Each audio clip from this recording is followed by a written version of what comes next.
Rule number 1. Piece touche. Imagine you're deep in a chess game, your mind whirring with strategies. You reach out and touch your knight, but then see a brilliant move with your queen. Can you change your mind?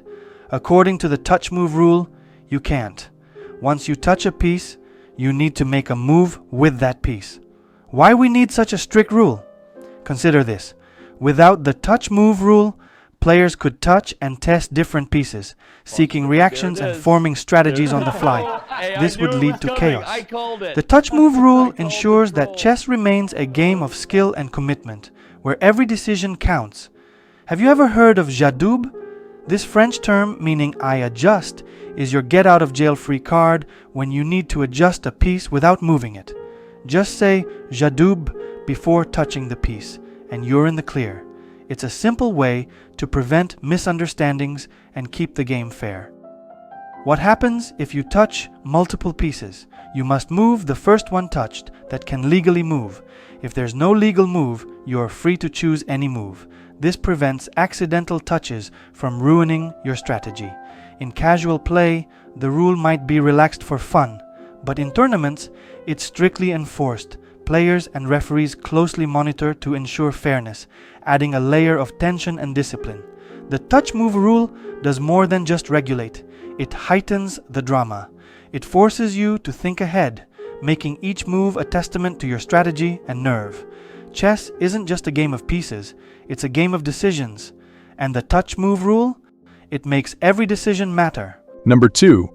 The 50 move rule. I guess he's just gonna lose on time here. But he's playing so fast. I mean, he's getting all the moves in it. He might get to the 50 move rule. Oh, that is true. Well, where are they the 50 move rule? I don't know, but I don't think he's gonna get there. He's a few moves away. I think so too. Oh my gosh! Oh my gosh! With 0.8 of a second left, the 50 move rule saves the day for Jordan van Forest. The 50 move rule is a key regulation in chess. It states that if 50 consecutive moves are made by both players without a pawn move or a capture, either player can claim a draw. This rule prevents endless games and ensures that if there's no progress towards checkmate, the game ends in a draw. The rule is important because without it, players might keep moving pieces endlessly, hoping for their opponent to make a mistake. This rule keeps the game dynamic and fair, encouraging players to make meaningful progress or accept a draw. In a scenario where a player is left with just a king and a knight, while their opponent has a king and a rook, after 50 moves without a capture or pawn movement, they can claim a draw due to the deadlock.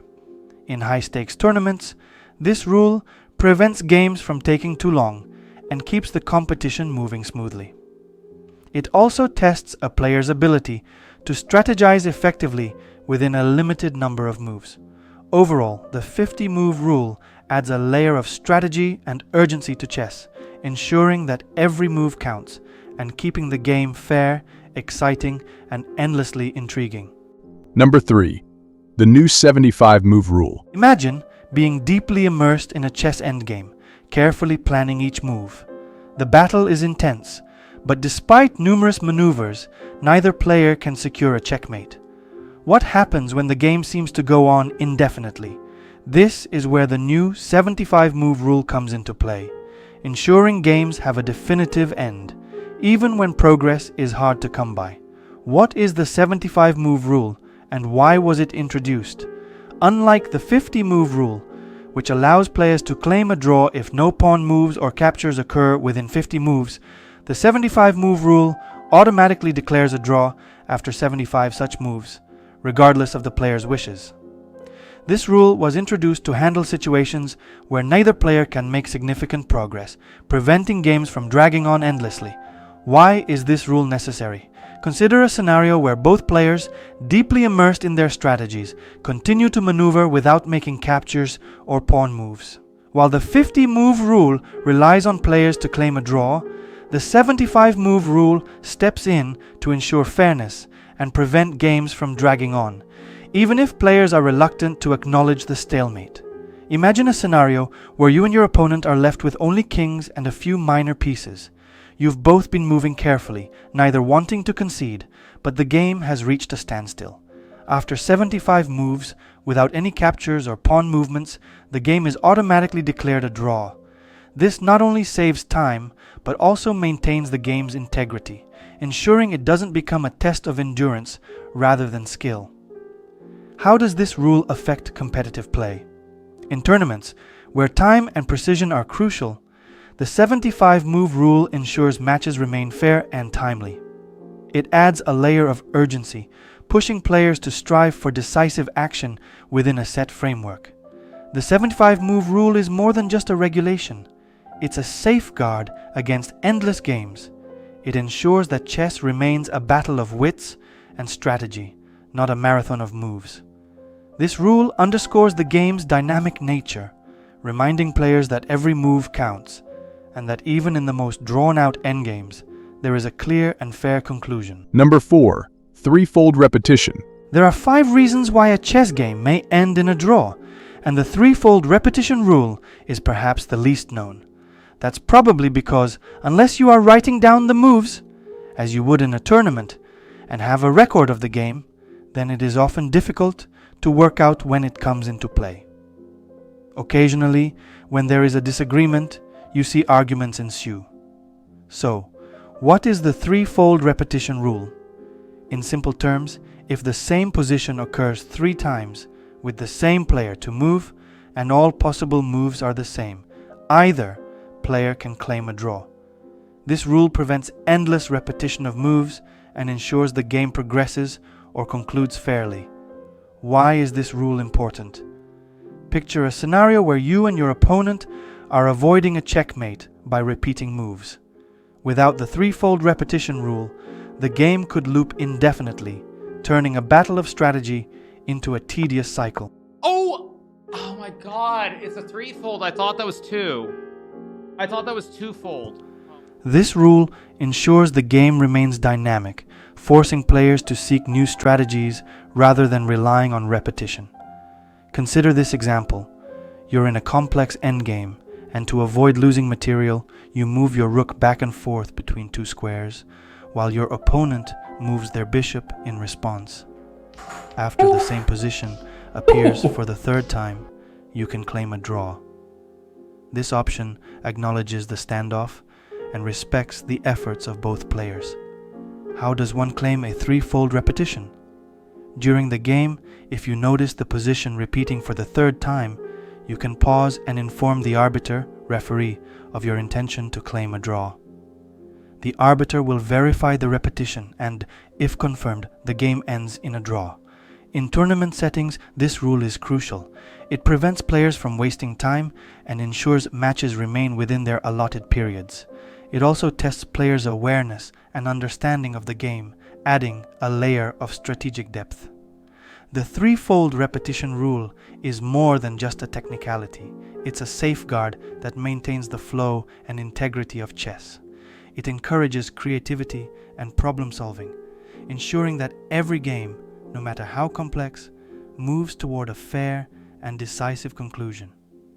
This rule highlights the intricate balance of strategy and foresight that makes chess so captivating.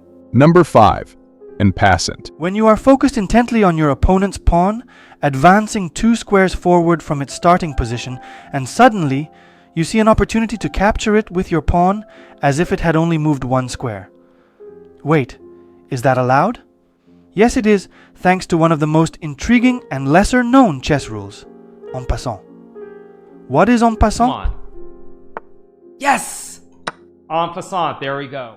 En passant, which is French for in passing, is a special pawn capture that can only occur immediately after an opponent moves a pawn 2 squares forward from its starting position and it lands beside your pawn.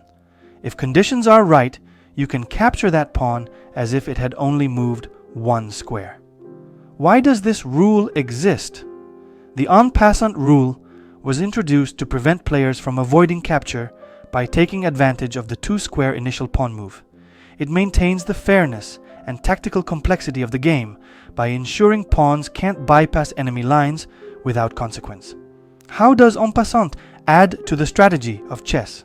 This rule keeps players on their toes, adding a layer of depth to pawn play. God, it's gonna be an en passant checkmate. It encourages careful planning and foresight, as a hasty two-square pawn advance might lead to an unexpected capture.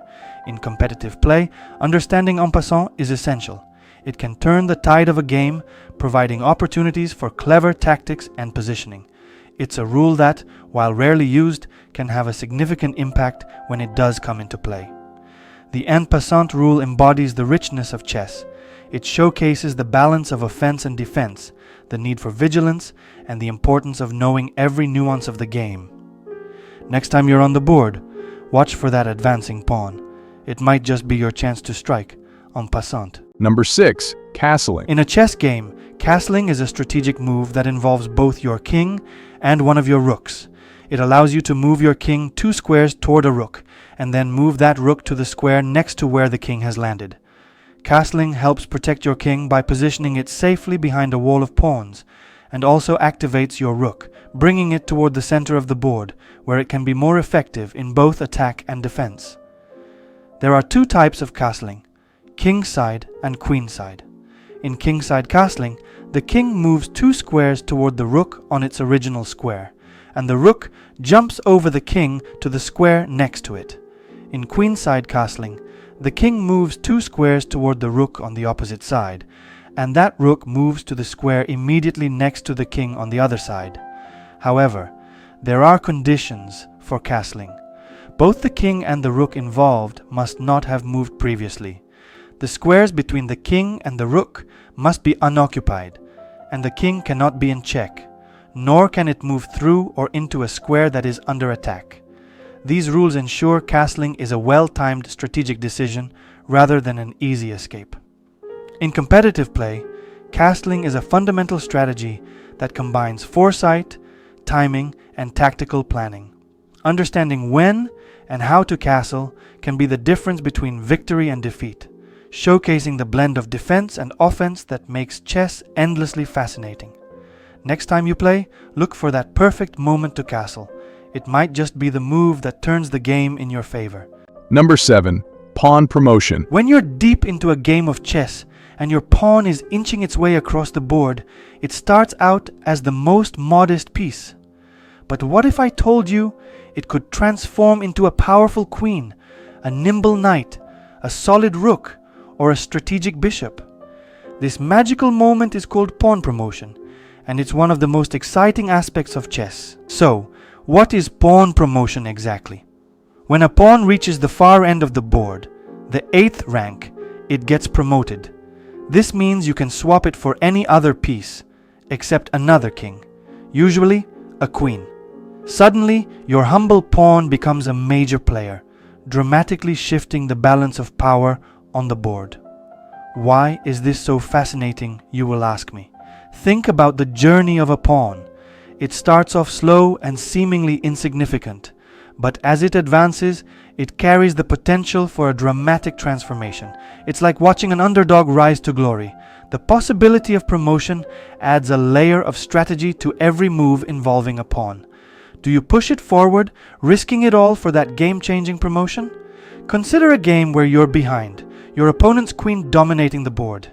You've managed to advance a pawn to the 7th rank.